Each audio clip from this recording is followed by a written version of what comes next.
Stories that you never know, and when it happens to you, it hits really close to home. Here's Paul Davis's story.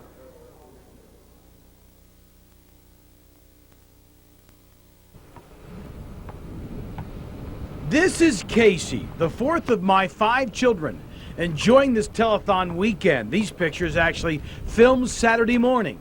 The Ant-Man, as we call him, because he used to be so tiny, has been making up for lost time ever since that monumental week in his life, 300.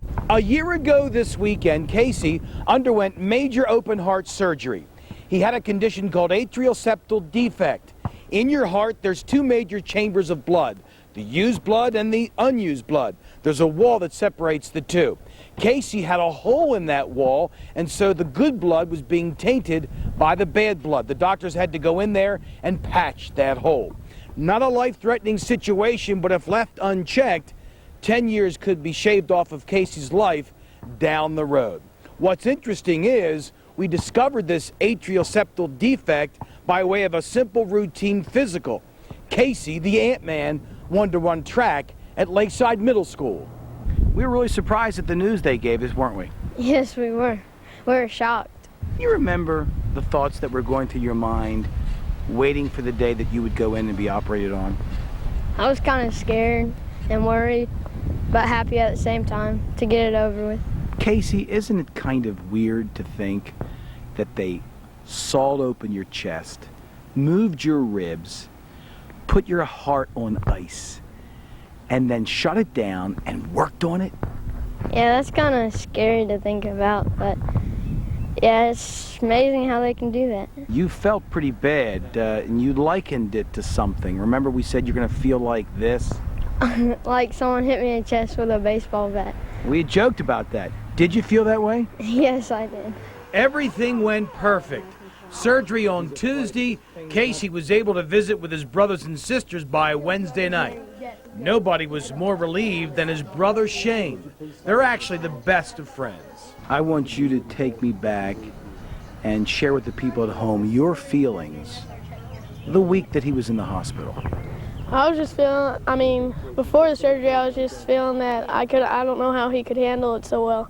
He acted like it was nothing, and I'm like, wow, I would be like freaked out. The Ant-Man is 100% a year later. Our family will never forget the Major League atmosphere at the Children's Hospital. Heck, we can joke about it all now. Is it true that the girlfriend you had going into the operation, you no longer had the feelings for her when you came out because they changed your heart around? No, that's not true. That's interesting, though. This weekend, the Davis family thanks God for Casey and the Children's Hospital for being there. And you are looking at a live picture of Casey Conrad-Davis, Paul Davis's little boy. How you feeling? I'm feeling great. How was your experience here? Oh, I loved it. I think this is an awesome place, and I felt real safe because it looked like all the doctors and nurses knew what they were doing. They sure did. You turned out just fine. Yes, I did. In fact, you were running around a couple of days after the surgery. That worried me a little bit. Yeah, I was. Well, we're glad you're here, and we're glad you're feeling so much better. Paul, you'd been doing the telethon for a while when this happened. Your thoughts? I tell jokes when I'm uncomfortable about something, and when we went to have his pre-op discussion with Dr. Victor Moore, and Dr. Victor Moore, if you're watching, you're the man. I started to tell jokes in the pre-op meeting. I wanted to talk about baseball, and he gave me a cold stare like, you just shut up, because this is serious stuff. And the reason I tell that story is, from that moment forward, I knew, as I said a year ago, we were working with the Greg Maddox of surgeons. This guy was no nonsense. The operation was a fairly straightforward, simple one, but whenever you work with the human heart, you better say some prayers, and we said lots of them, and we still felt pretty good. But the morning that we went in there, it was the day after Memorial Day. And I'll never forget when my wife and he went off, and these really nice nurses took him away, and I can see that little face looking at me, and you think for a moment this could be, there's no guarantee that Casey will come through this. And it just, we went to the window, looked out on the city of Augusta, and we both cried. And Laura, you should have been there. I mean, every 35 minutes, sitting in the room upstairs, they call you and they're giving you a play-by-play of how things are going.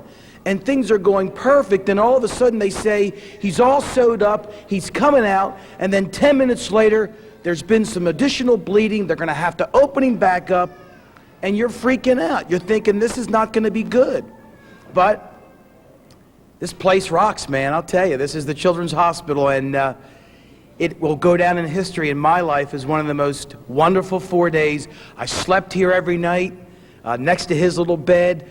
When he came out of that surgery, and he was, you could just hear him groaning. You know, we looked at the tape 2 days ago at the house, and he said, Daddy, Daddy, turn it off. Because he can't watch, because he remembers the pain he was in. But I knew here at this place that they knew what they were doing, and it was, I played back in my head all those times that I've interviewed people here, and the old phrase is what? You never know, you never think it's gonna happen to you. Right. Well, it did happen to us, and this kid is like good as new, and Dr. Victor Moore, you're the man. The hospital, this place rocks. What would you like folks at home to do? Get off your butts! No, I'm like a lot of you guys out there. I'm looking for something to watch sport-wise on a Sunday afternoon. You watch us here and you think, come on, here's another group of people asking me for money. And I'm telling you, you've been watching me for almost 10 years do the sports in Augusta, and I'm telling you, if you've given nothing this year for any cause, it's no joke here. Give us some bucks. It's going to go to making kids better. Where would we be without our children? Thank you, Paul. Thank you for the phone call, folks. Thank you for Casey. Thank you, Dr. Victor Moore. Thanks for all the folks here at the Children's Medical Center. He is here today. He's doing much better because of a place like this. And again, we hope you folks at home, we hope you never need it. We hope your child's never in a car accident, never has to have tubes in their ears or tonsillitis or anything like that. But if you need us, this place is here. We want you to do your part and give what you can. 922-5437, toll-free 866-875-5437. If anything you've heard here today has touched you, let's do some insurance for the future. Laurie, could we prove that the Ant-Man is okay? Casey, 20 push-ups right now. Go ahead, son. He used to be able to do 100. His endurance is not there yet. 2, 3, Shane, help me, 4, 5, 6. Pound for pound, the ant is the strongest animal on the planet Earth. And that's why we nicknamed him the Ant-Man. 18, 19, 20. All right. Now come give Daddy a kiss. Thanks, Casey. Thanks, Ant-Man. We can't call you the Ant-Man much longer if you keep growing like you are. We appreciate that. Marion, let's send it over to you. All we're asking you to do this afternoon is put your money where your heart is.